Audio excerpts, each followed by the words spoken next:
Hello friend, आप सभी का वेलकम है हमारे यूट्यूब चैनल मैथ बाय फरमान सर में।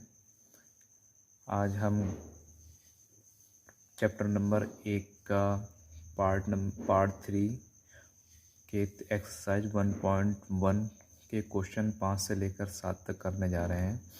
ये हमारा आखिरी पार्ट होगा। इस पार्ट के बाद हमारा चैप्टर ख़त्म हो जाएगा, फिनिश हो जाएगा।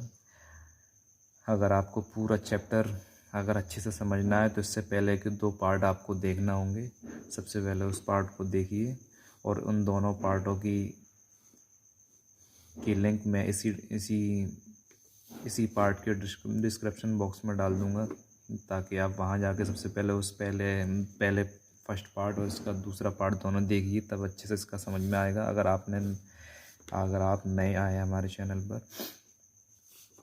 तो आज हम इस एक्सरसाइज के 1.1 का पार्ट 3 में क्वेश्चन नंबर 5 से 7 तक करने जा रहे हैं। सबसे पहले शुरू करने से पहले आप लोगों से गुजारिश है कि अगर आप हमारे चैनल पर नए आए हैं तो हमारे चैनल को सब्सक्राइब कीजिए और बेल आइकन ज़रूर प्रेस कीजिए, ताकि आने वाली वीडियो सबसे पहले आप तक पहुँचे। चलिए शुरू करते हैं बिना देरी के। सबसे पहले क्वेश्चन नंबर 5 है, जो हम पिछली वीडियो तक पार्ट 2 तक 4 क्वेश्चन कर चुके थे और उसके एग्जाम्पल कर चुके थे। इसमें क्वेश्चन नंबर 5 है, जांच कीजिए कि क्या किसी प्राकृतिक संख्या n के लिए संख्या 6 की पावर n अंक 0 पर समाप्त हो सकती है। देखिए सवाल ये कह रहा है हमसे कि हमें जांचना है कि क्या किसी प्राकृतिक संख्या n के लिए, यानी n कोई प्राकृतिक संख्या है के लिए एक हमारे पास संख्या है जिसके 6 की पावर n है, अंक 0 पर समाप्त हो जाएगी। देखिए आप पहले पूरे इसके स्टेटमेंट को अच्छे से समझिए।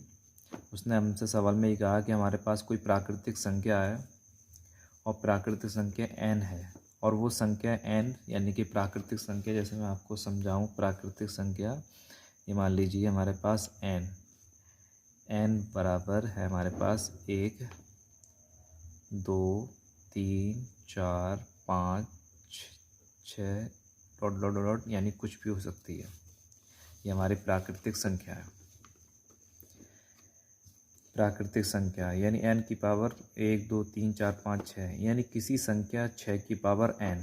तो 6 की पावर n, जहाँ n क्या हमारी प्राकृतिक संख्या, n क्या है यहाँ पर प्राकृतिक संख्या, ये अगर 6 की पावर n, तो ये 6 की पावर n है। ये n क्या है यहाँ पर प्राकृतिक संख्या, यानी 6 की पावर n, यानी इस n की जगह पर मैं ये प्राकृतिक संख्या रख दूँ, 1 रख दूँ n की जगह। n बराबर 1, n बराबर 2, n बराबर 3, n बराबर 4, n बराबर 5, n बराबर 6 अगर रख दूँ, तो ये 6 का जो मान आएगा वो इसकी जो आखिरी डिजिट होगा वो 0 पर समाप्त हो सकता है। बस हमें यही जांचना है। जिस तरीके से 6 की पावर, हम यहाँ पर n का मान सबसे पहले 1 रखें तो 6 का मान कितना आ जाएगा, 6 आ जाएगा। ठीक, इसी तरीके से अगर हम 6 की पावर अब n है और n की जगह अगर हम 2 रख दें तो ये कितना हो जाएगा, 6 गुणा 6 बराबर कितना हो गया, 36, जिसका आखिरी डिजिट कितना है 6, जो भी 6 पर ख़त्म हुआ है।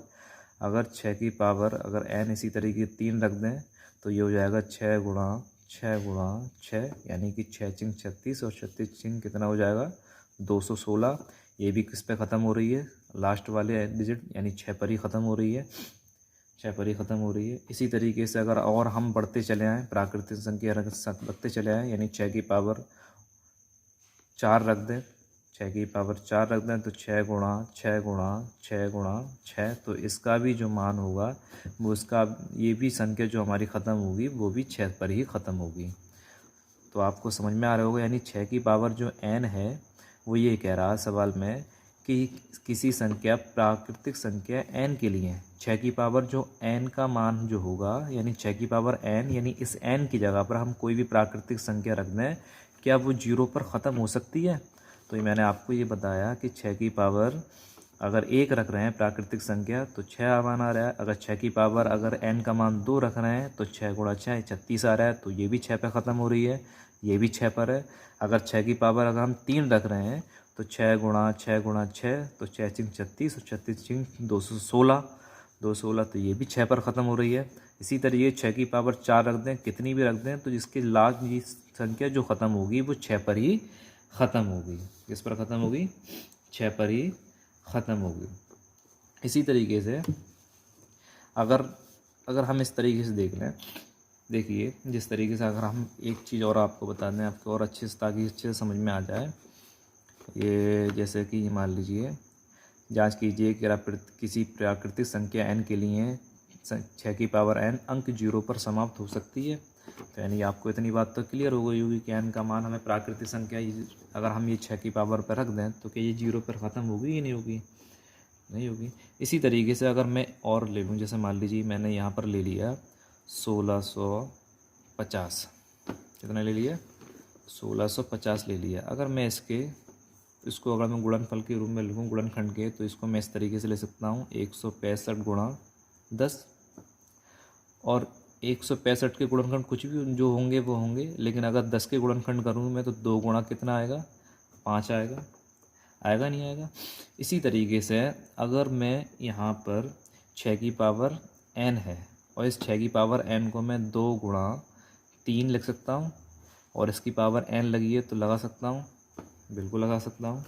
इसी तरीके से अगर 6 की पावर n है और n प्राकृतिक संख्या है तो n प्राकृतिक संख्या n का मान कितना? 1 2 3 4। अगर मैं 6 की पावर 1 रखूँ तो ये हो जाएगा 2 गुणा 3।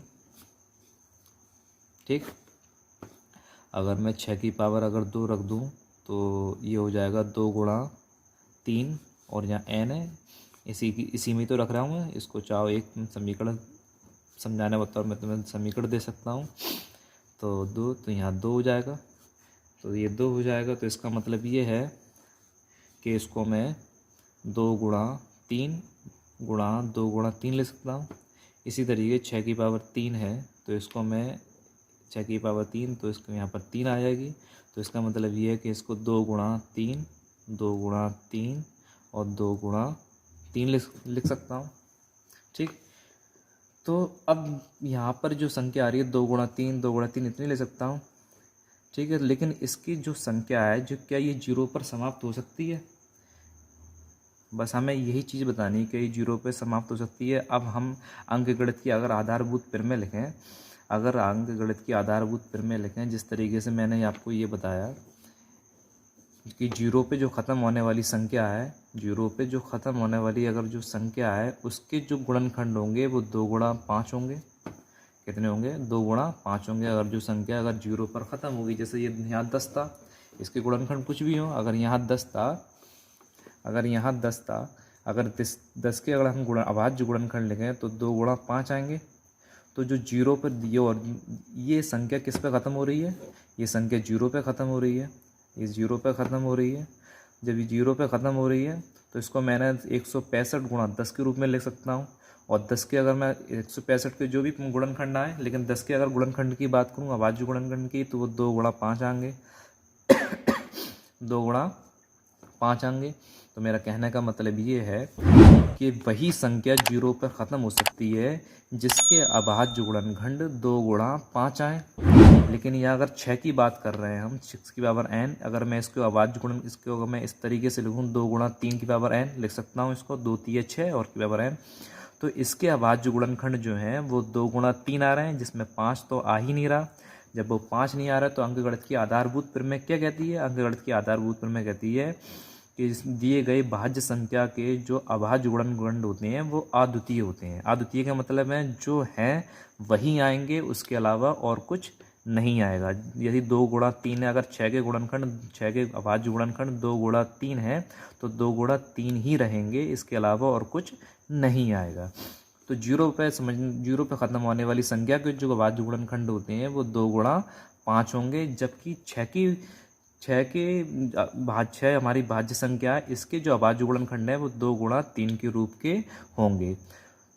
तो इसलिए ये 6 की पावर n जो है वो संख्या 0 पर समाप्त नहीं हो सकती। बस इसी बात को जो मैंने आपको समझाया है, बस इसी बात को आपको यहाँ हल में लिखना है। समझ में आया होगा आपको इतना। अगर नहीं समझ में आया हो तो आप दोबारा इसको वीडियो को पीछे करके वापस करके देख सकते हैं, मैंने बहुत अच्छी तरीके से आपको समझा दिया है। फिर एक बार जब सवाल कर लूँगा तो ज़रूर आपको इसको एक बार रिपीट कर दूँगा। तो इसी सवाल को हल, इसका सॉल्यूशन किस तरीके से लिखना है, आपको वही लिखना है जो मैंने आपको यहाँ पर समझाया है। इस तरीके से कि यदि कोई संख्या शून्य पर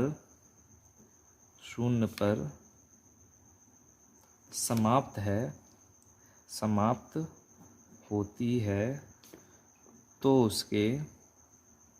उसके अभाज्य गुणनखंडों में संख्या 2 और 5 दोनों आएंगी। ठीक, ये पेन बंद हो गया, चलो रेड पेन इस्तेमाल कर रहे हैं। दोनों आएंगी, ठीक, दोनों आएंगी।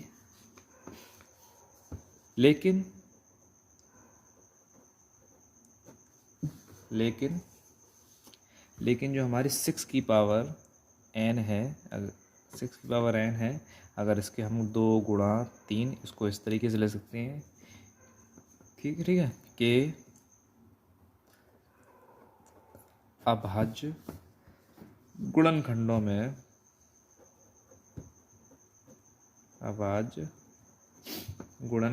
में केवल संख्या 2 और 3 ही आती है। और आप अंकगणित की जो आधारभूत प्रमेय है उसका हवाला दे दीजिए इसमें। और अंकगणित की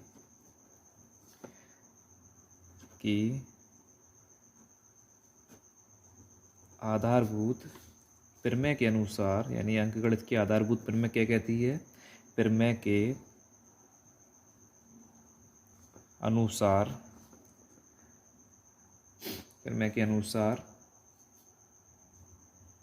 में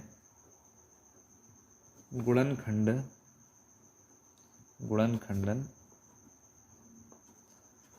अद्वितीय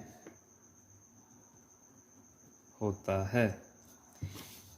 ठीक, इसलिए 6 की पावर n के अभाज्य गुणनखंड में अभाज्य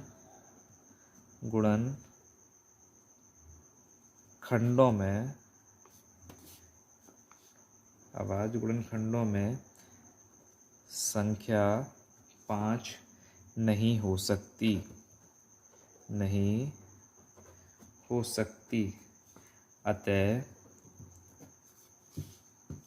अतः 6 की पावर n किसी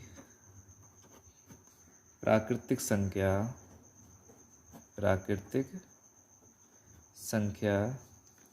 n के लिए शून्य पर समाप्त नहीं हो सकती।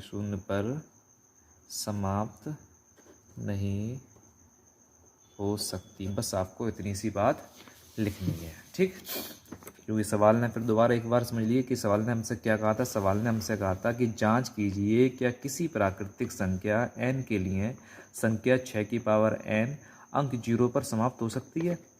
तो 6 की पावर n, जहाँ n क्या प्राकृतिक संख्या, और प्राकृतिक संख्या क्या होती है? 1 2 3 4 5, बहुत कुछ भी हो सकता है। ठीक, 6 की पावर n के लिए, तो 6 की पावर n के लिए जो भी मान आएगा वो उसका जो संख्या होगी वो लास्ट वाली क्या वो 6 पर ख़त्म हो सकती है। तो जैसे 6 की पावर n है, 6 n की जगह मैंने 1 लिया, ये प्राकृतिक संख्या रखी, तो ये 6 पर ख़त्म हो रही है। अगर मैं 6 की पावर 2 ले लूँ तो 6 गुणा 6 यानी 36 हो गया, ये भी 6 पर ख़त्म हो रही है। चाहे मैं 3 ले लूँ, चाहे इससे पहले 4 ले लूँ, सभी ये संख्या 6 पर ख़त्म होंगी। अब जिस तरीके से और आगे ले लीजिए, जैसे 1650 है, इस 1650 को मैं 165 गुणा 10 लिख सकता हूँ। और 10 लिख सकता हूँ। और 10 के अगर 165 के गुणन अभाज्य गुणनखंड कुछ भी जो होंगे वो हैं रहेंगे ही, लेकिन 10 के अभाज्य गुणनखंड 2 गुणा 5 होंगे। कितने होंगे? 2 गुणा 5, यानी कि इसके जो दो अब इस टोटल इसके जो पूरे अभाज्य गुणनखंड हैं वो 2 गुणा लास्ट 5 जरूर आएंगे उसमें। तो वही इसलिए क्यों आएंगे? क्योंकि ये संख्या 0 पर ख़त्म हो रही है। लेकिन 6 जो है वो 0 पर ख़त्म नहीं हो रही, क्योंकि इसके अभाज्य गुणनखंड अगर मैं 6 की पावर n की बात करूं तो ये 2 गुणा 3n यानी कि 6 की पावर 1 है, तो 2 गुणा 3, तो ये इसके अभाज्य गुणन 2 गुणा 3 आ रहे हैं। अगर 6 की पावर अगर मैं 2 कर लूँ तो 2 गुणा 3 की पावर 2 हो जाएगा, तो इसको 2 गुणा 3 में ले सकता हूँ। ठीक है, तो इसमें भी 5, 2 तो आ रहा है लेकिन इसमें 5 नहीं आ रहा है। 0 पर ख़त्म होने वाली संख्या के लिए ज़रूरी है कि उसके अभाज्य गुणनखंड में एक 5 जरूर होना चाहिए 2 के साथ में, तो ये बिल्कुल नहीं आ रहा है। बस यही बात हमें यही समझानी है। लेकिन ठीक है, अंकगणित की आधारभूत प्रमेय क्या कहती है? अगर इसको हम चेंज भी नहीं कर सकते, सोचो कि यहाँ 5 ले आएँ, बिल्कुल नहीं ला सकते, क्योंकि वो ये कहती है कि दी गई भाज्य संख्या के जो अभाज्य गुणनखंड हैं वो अद्वितीय होते हैं, यानी जो हैं वही रहेंगे, उसके अलावा नहीं हो सकते। बस यही बात हमें समझानी है कि यदि कोई संख्या 0 पर समाप्त होती है तो उसके अभाज्य गुणनखंडों में संख्या 2 और 5 दोनों आएंगी, लेकिन 6 की पावर n जो है कि अभाज्य गुणनखंडों में केवल संख्या 2 और 3 ही आती है। और अंकगणित के आधारभूत प्रमेय के अनुसार में गुणनखंडन अद्वितीय होता है, इसलिए 6 की पावर n के अभाज्य गुणनखंडों में संख्या 5 नहीं हो सकती। अतः 6 की पावर n किसी प्राकृतिक संख्या n के लिए 0 पर समाप्त नहीं हो सकती है। बस आपको इतना ही करना और आपका सवाल क्या होगा? कंप्लीट हो जाएगा। चलिए, इसके बाद है हमारे पास क्वेश्चन नंबर 6। क्वेश्चन नंबर 6 कह रहा है, व्याख्या कीजिए कि 7 गुणा 13 प्लस 13 और 7 गुणा 6 प्लस 7 गुणा 6 गुणा 5 गुणा 4 गुणा 3 गुणा 2 गुणा 1 जमा 5 भाज्य संख्याएं क्यों हैं? उसने कहा ये हमारे पास जो संख्याएं एक ये है और एक ये है, उसने कहा कि ये भाज्य संख्याएं क्यों हैं, ये हमें इसको प्रूफ करके दिखाना है कि ये भाज्य संख्याएं क्यों है। यही हमें इस बात की व्याख्या करनी है कि ये भाज्य संख्याएं क्यों हैं। चलिए, इस सवाल को हम सबसे पहले हल करते हैं।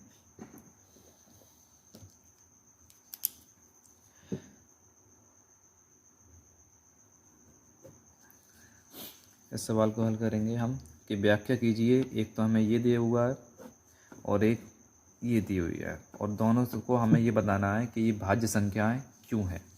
इसको हमें बताना है कि ये हमारे लिए भाज्य संख्याएं क्यों हैं। तो देखिए, इसको जब हम हल करते हैं तो ये हमारे पास पहले दिया है 7 गुणा 11 गुणा 13 जमा 13। ठीक, ये दिया हुआ। इसमें से मैं दोनों, यही हमारे 2 पद हैं, एक पद हमारा यहाँ से लेकर यहाँ तक और एक पद ये, 2 पद हो गए, क्योंकि प्लस माइनस जो है पदों को डिवाइड करता है कि कितने पद हुए। तो यहाँ से मैं पहले पद में भी 13, दूसरे पद में भी 13, तो यहाँ से मैं 13 को कॉमन ले लेता हूँ। तो हमारे पास बचेगा 7 गुणा 11, 13 मैंने कॉमन ले लिया, प्लस का इधर बचा 1। ठीक, तो 13 11 का मैं 7 में गुणा करता हूँ, 11 7 77 प्लस 1 13 70 और 1 कितना हो गया? 78। और ये 13 ये आपस में गुणा में होंगे, गुणा अगर 78 के अगर मैं फैक्टर करूँ तो 78 के अगर मैं फैक्टर करूँ तो ये हमारे 78 के हो जाएंगे, 2 3 6, 1 बार 2 9 18, 3 एकम 3, 3 3 9 और 13 एकम 13। तो ये हमारे फैक्टर हो जाएंगे 13 गुणा 3 गुणा 2।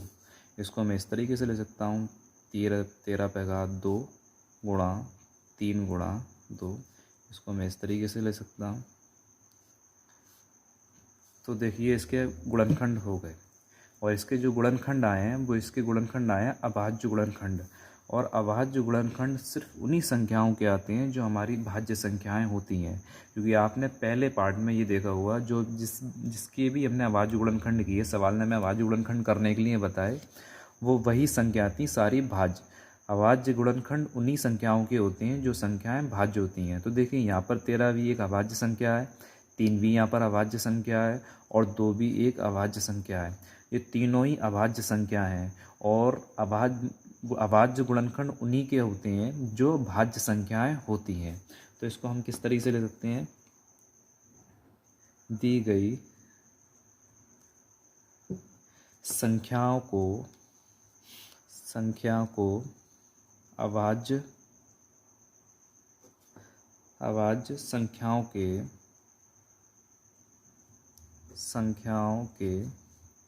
गुणनफल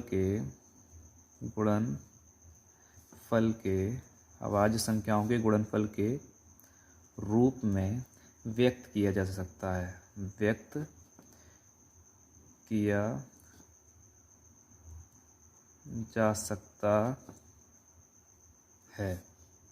अतः यह एक भाज्य संख्या है।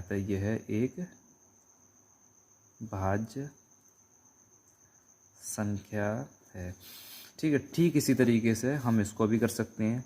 हमारे पास 7 गुणा 6 गुणा 5 गुणा 4 गुणा 3 गुणा 2 गुणा 1 जमा 5। ठीक, इसको भी हम इसी तरीके से हल कर सकते हैं। तो देखिए यहाँ पर भी कितने पद हमारे लिए हैं, 2 पद हैं, एक पद पूरा ये और एक पद ये। तो इसमें हमारे लिए क्या कॉमन है, देखिए इधर हमारे इसमें 5 कॉमन है। कितना कॉमन है, 5 कॉमन है। तो इसमें हम 5 को कॉमन ले सकते हैं। तो क्या आएगा हमारे पास, 7 गुणा 6 गुणा 4 5 हमने कॉमन ले लिया, 4 गुणा 3 गुणा 2। ठीक, 3 गुणा 2 हो गया। और एक तो एक का अगर मल्टीप्लाई करेंगे तो वही आएगा +1। ठीक, बराबर 5। अगर मैं इसके और फैक्टर कर दूँ इसके में, अगर 7 गुणा 6 को मैं ले सकता हूँ 2 गुणा 3 और 4 को ले सकता हूँ मैं 2 गुणा 2 गुणा 3। ठीक है, 2 गुणा 3 और गुणा 2 प्लस का 1। ठीक, प्लस का क्या हो गया, 1 हो गया। देखिए चाहो तो इसमें आप गुणा कर लो, इसका गुणा कर लो आप। तो इसका गुणा करने पर फिर हम इसका गुणा कर लेते हैं। तो देखिए 2 3 6, 6 दूनी 12, 12 दूनी 24, 24 3 72, 72 दूनी 144 और 144 का अगर हम साथ में मल्टीप्लाई करें, 144 का अगर हम साथ में अगर मल्टीप्लाई करें तो हमारे पास हो जाएगा 7 चौक 28 और 7 चौक 28 और 2 30 और 7 कम 7 7 और 3 10। तो ये हो गया हमारे पास ये 1008 और प्लस का 1। तो बराबर 5 गुणा 1008 और ये कितना हो गया 9, जो कि 1009 कैसी है, अभाज्य संख्या है। कैसी है, अभाज्य संख्या है 1009। तो इसके लिए भी हम यही लिख देंगे कि दी गई संख्याओं को अभाज्य संख्याओं के गुणनफल के रूप में व्यक्त किया जा सकता है। अतः यह एक भाज्य संख्या है, क्योंकि अभाज्य संख्याओं के गुणनफल के रूप में उन्हीं संख्याओं को लिखा जा सकता है जो भाज्य संख्याएं होती हैं। इसी के साथ हमारा ये क्वेश्चन नंबर 6 भी पूरा कंप्लीट हो गया। इसके बाद आगे चलते हैं क्वेश्चन नंबर हम 7 पर, जो इस एक्सरसाइज का आखिरी सवाल है। क्वेश्चन नंबर 7 क्या कहता है, सबसे पहले इसके स्टेटमेंट को हम पढ़ लेते हैं। ये कह रहा है किसी खेल के मैदान के चारों ओर, कोई खेल का मैदान है, उसके चारों ओर एक वृत्ताकार पथ है, बिल्कुल गोल पथ है। इस मैदान का एक चक्कर लगाने में सोनिया को 18 मिनट लगते हैं। कितने मिनट लगते हैं, 18 मिनट लगते हैं। जबकि इसी मैदान का एक चक्कर लगाने में रवि को 12 मिनट लगते हैं। वही मैदान का एक चक्कर पूरा लगाने में रवि को 12 मिनट लग रहे हैं, जबकि सोनिया 18 मिनट में लगा लेती है। अब मान लीजिए कि वे दोनों एक ही स्थान और एक ही समय पर चलना प्रारंभ करके एक ही दिशा में चलते हैं। कितने समय बाद वे दोनों पुनः प्रारंभिक स्थान पर मिलेंगे। ये पूरा स्टेटमेंट है। इसमें 2 लोग हैं, जैसे मैं आपको बता दूं, एक वृत्ताकार पथ है। क्या है, एक वृत्ताकार पथ है, ये वृत्ताकार पथ है। ठीक, सबसे पहले हमारी सोनिया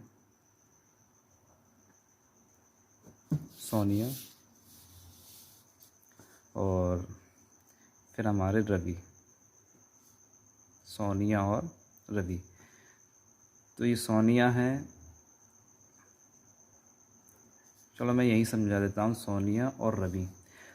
सोनिया और रवि, सोनिया जो है इसी वृत्ताकार पथ के चारों ओर जब वो चलती है तो वो इस पूरे वृत्ताकार पथ के, जैसे यहाँ से चली तो यहाँ से वापस पूरे यहाँ तक चलने में उसे 18 मिनट लगते हैं। कितने मिनट लगते हैं?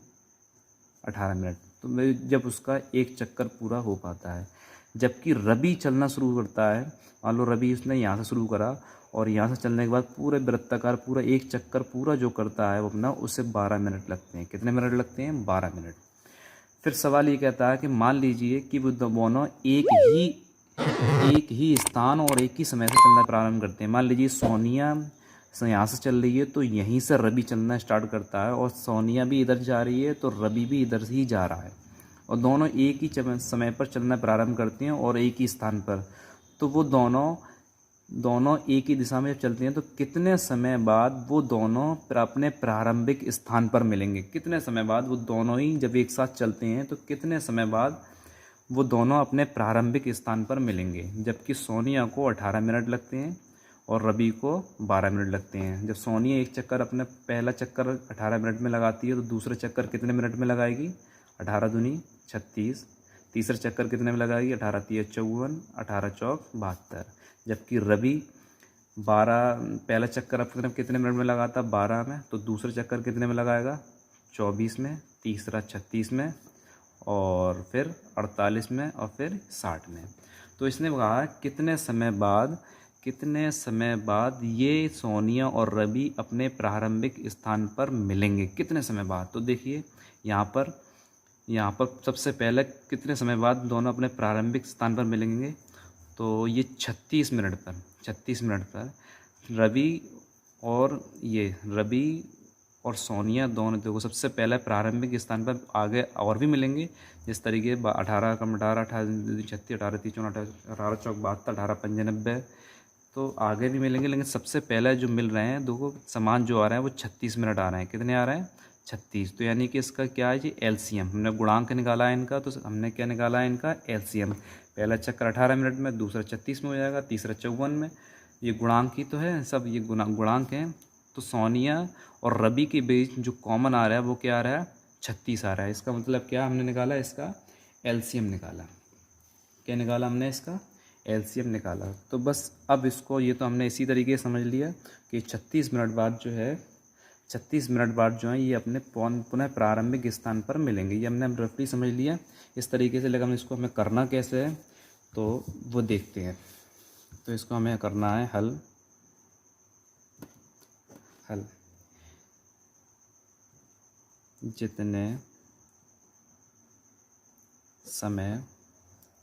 जितने समय बाद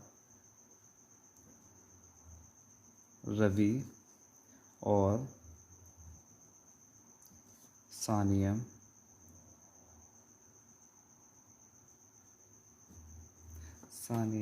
पुनः